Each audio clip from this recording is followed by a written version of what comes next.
Irina est responsable commerciale chez Fashionista. Elle cherche toujours à y voir plus clair dans ses données et souhaite désormais déployer sa solution en 2023.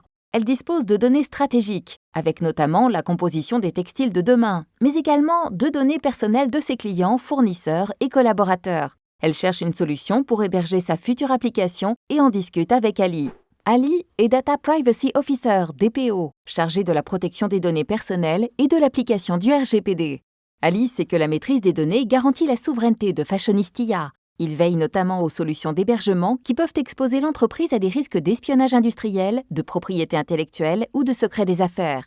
Pour choisir le bon environnement technologique qui hébergera leur solution, il se tourne vers Claire, responsable de l'informatique et de son architecture. Ali préfère un hébergement on-premise sur des infrastructures informatiques dédiées à Fashionista qui garantissent la souveraineté des données. Mais Claire lui oppose que cette solution implique des investissements importants, une équipe technique conséquente et un manque de flexibilité.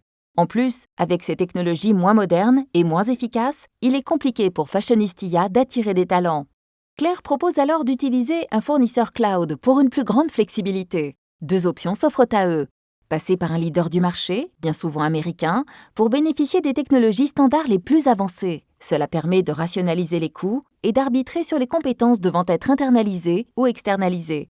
Ce choix interroge Ali sur le transfert des données personnelles et stratégiques hors Union européenne et leur accès par des tiers. Il préconise le chiffrement ou cryptage des données pour se protéger. Cela tombe bien, des solutions techniques simples sont incluses dans certaines offres, mais il faudra être vigilant sur les aspects juridiques.